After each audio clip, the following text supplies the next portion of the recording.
অনেকদিন আগে ফেসবুকে একজনে লিখেছিল যে এমন একটা বইয়ের নাম বলুন যেটা পড়ার পর আর বই পড়ার ইচ্ছেই হয়নি। অনেকেই সেখানে মন্তব্য লিখেছিল নবম দশম শ্রেণীর বাংলা দ্বিতীয় পত্র বইটা। এটা কেন একটা পাঠ্য বই আমাদের কাছে কেন এতটা কঠিন মনে হয়, বা বাংলা ভাষা যেটাতে আমরা কথা বলি তার ব্যাকরণগুলোকে কেন আমাদের কাছে কঠিন মনে হয়? কারণ হচ্ছে আমাদের বেশিরভাগ ক্ষেত্রে ব্যাকরণ উপস্থাপনাগুলো ছাত্রদের সহজবোধ্য হয় না। ব্যাকরণকে যদি আপনি ব্যাকরণিক পরিভাষায় যদি উপস্থাপন করেন তাহলে কিন্তু কিছুই বোঝা যাবে না। এই জন্য সেটা আপনাকে তাদের সহজবোধ্য ভাষায় উপস্থাপন করতে হবে। আর ব্যাকরণের যে কঠিনতম পার্টগুলো আছে তার মধ্যে অন্যতম একটা হচ্ছে সমাস, যেটা শুনলে আমাদের ভয় লাগে। সমাস জানি কি, যেটাকে আমরা ক্লাস 5 থেকে ভয় করে চলে আসছি। তো আমরা আজকে আমাদের প্রথম ক্লাসে সমাস নিয়ে পরিচিতি পর্ব তুলে ধরবো, আসলে সমাস কি। তারপর বাকি ক্লাসগুলোতে পর্যায়ক্রমে 6টি সমাসে আমাদের তুলে ধরা হবে। প্রথমে আসুন সমাস কি।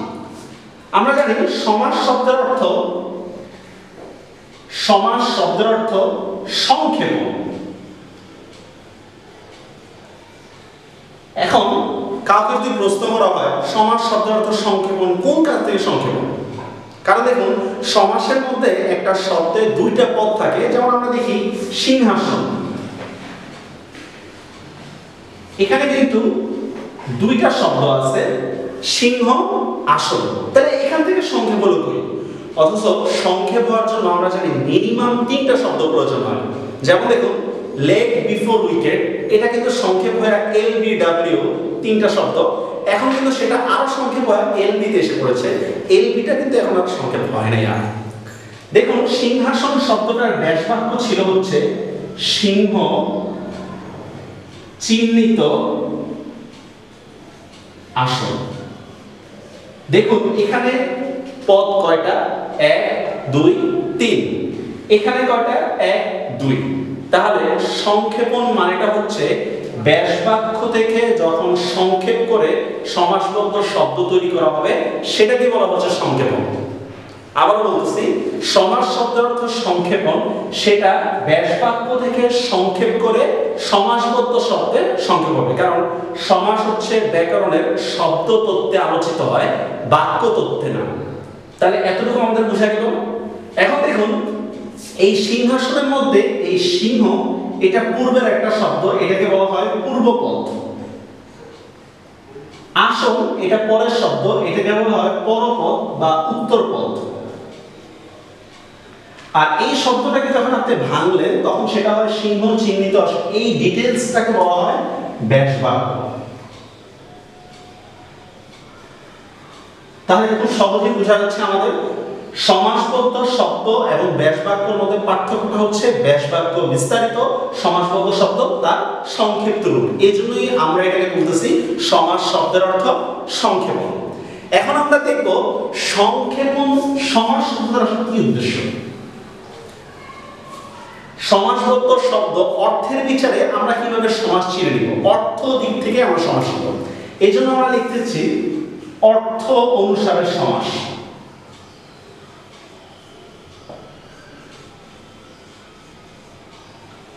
প্রথমেই বলে রাখি সমাস আমরা জানি 6 প্রকার। হ্যাঁ, সমাস আসলে 6 প্রকার, যদিও 2টা সমাস নিয়ে বিভিন্ন ব্যাকরণবিদ বিতর্ক করছে।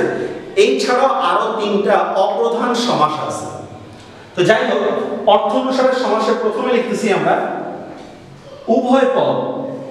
উভয় পদ দ্বারা উদ্দেশ্য হবে পূর্বপদ ও পরপদ উভয় পদের অর্থ প্রধান। এটা হচ্ছে দ্বন্দ্ব সমাস। দ্বন্দ্ব সমাস কিভাবে? যেমন আমরা একটা উদাহরণ দেখি, বাবা মা। দেখুন এখানে কিন্তু 2টা শব্দ আছে, বাবা মা। আপনি এখানে প্রধান বা প্রায়োরিটি দিচ্ছেন কাকে, বাবাকে নাকি মাকে, না উভয়কে? অবশ্যই উভয়কে, কারণ বাবা বলতে আমি মা বুঝি না বা মা বলতে আমি বাবা বুঝি না, তাহলে সেটা দ্বন্দ্ব সমাস। আরেকটা উদাহরণ দেখি আমরা, খাতা কলম। এখানে উভয়টাকে কিন্তু প্রায়োরিটি দেওয়া হচ্ছে, খাতা কলম উভয়টাকে প্রায়োরিটি দেওয়া হচ্ছে, তাহলে এটা দ্বন্দ্ব সমাস। কিন্তু আমি যদি বলি আপনাকে নীল আকাশ, সেটা কি দ্বন্দ্ব সমাস হবে? কারণ হচ্ছে দেখুন, আমরা কি আকাশের দিকে তাকিয়ে বলি এটা নীল আকাশ, নাকি নীলের দিকে তাকিয়ে বলি এটা নীল আকাশ? অবশ্যই আমরা আকাশের দিকে তাকিয়ে বলি, তাহলে সেটা কিন্তু নীলকে প্রধান করতেছে না, এটা কিন্তু আকাশকে প্রাধান্য দিচ্ছে, এই জন্য কিন্তু এটা দ্বন্দ্ব সমাস হবে না। সেম আরেকটা উদাহরণ দেখি আমরা, গিন্নি মা, আমাদের নবম দশম শ্রেণীর বইয়ের মধ্যে এটা আছে। এখন দেখেন, গিন্নি মা হচ্ছে যিনি আপনার বাবার স্ত্রী তিনি আপনার মা। এখানে দুইটা শব্দ আছে, গিন্নি মা, কিন্তু প্রায়োরিটি দিচ্ছে কি দুইজন ব্যক্তিকে নাকি একজন ব্যক্তিকে? একজন ব্যক্তিকে দেওয়া হচ্ছে, এই জন্য কিন্তু এটা দ্বন্দ্ব সমাস হবে না। তাহলে প্রথম প্রশ্নটা মনে রাখতে হবে, উভয় পদের অর্থ যদি প্রধান হয় তাহলে সেটা হয় দ্বন্দ্ব সমাস। এরপর আসুন, ঠিক এর বিপরীত, কোন পদের অর্থই প্রধান না।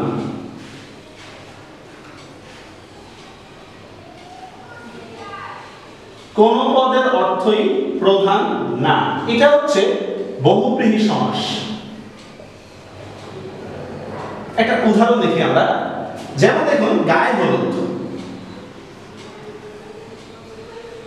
গায়ে হলুদের ব্যাস বাক্যটা হচ্ছে, গায়ে হলুদ দেওয়া হয় যে অনুষ্ঠানে।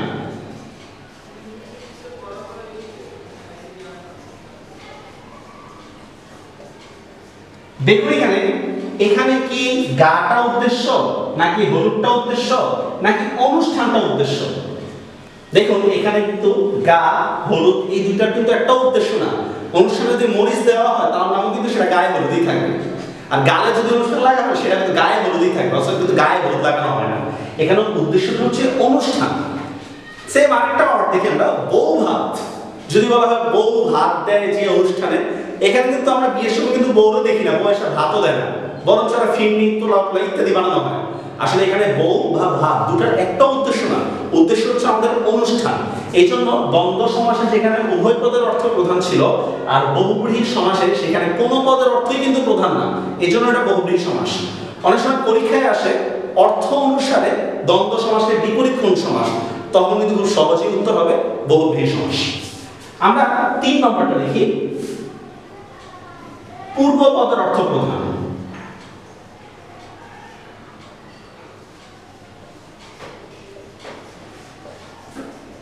এটা হচ্ছে অব্যয়ীভাব।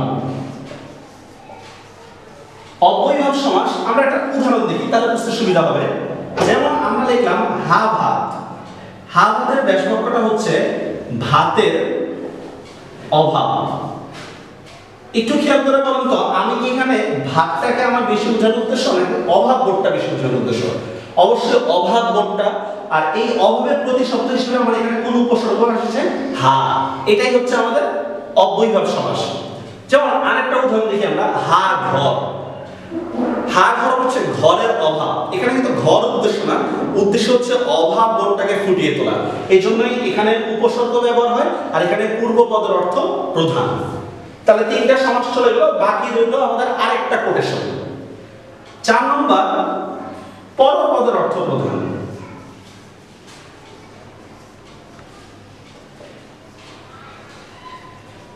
সেটা কিন্তু 3টা সমাস, দ্বিগু,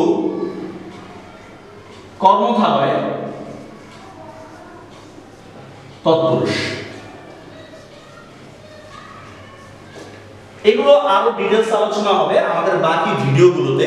তারপরে যদি একটা উদাহরণ দিই, যেমন দেখেন দ্বিগু সমাসের উদাহরণ চৌরাস্তা। এখানে কি আপনি চারটাকে উদ্দেশ্য করতেছেন বেশি নাকি রাস্তাকে? নিশ্চয়ই আমরা রাস্তার মোড়ে যেয়ে বলি এটা চৌরাস্তা, তাহলে রাস্তাটাই কিন্তু আমার প্রায়োরিটি বেশি পাচ্ছে। কর্মধারয় একটা एग्जांपल, যেমন নীল আকাশ। দেখুন এখানে আপনি কিন্তু নীলটাকে প্রাধান্য দিচ্ছেন না, দিচ্ছেন আকাশকে, তাহলে এটা কর্মধারয় সমাস। তৎপুরুষ সমাসের মধ্যে দেখুন আপনি যে তপবন, তপস্যার জন্য বন, এখানে কিন্তু তপস্যার উদ্দেশ্য না, উদ্দেশ্য হচ্ছে বনটা, এই জন্যই এই 3টা হচ্ছে পরপদের অর্থ প্রধান। তাহলে এক নজরে আমরা বলে দিচ্ছি, উভয় পদের অর্থ যদি প্রধান থাকে তাহলে সেটা হবে দ্বন্দ্ব সমাস, কোন পদের অর্থ যদি প্রধান না থাকে তাহলে সেটা হবে বহুব্রীহি সমাস, পূর্ব পদের অর্থ যদি প্রধান থাকে তাহলে সেটা হবে অব্যয়ীভাব, পরপদের অর্থ যদি প্রধান থাকে তাহলে সেটা হবে দ্বিগু, কর্মধারয়, তৎপুরুষ। এই 3টা যে কোনো একটা হবে। আমরা আমাদের বাকি লেকচারগুলোর মধ্যে এই সমাজ সম্পর্কে আরো বিস্তারিত আলোচনা করব। আশা করি পাশে থাকবেন।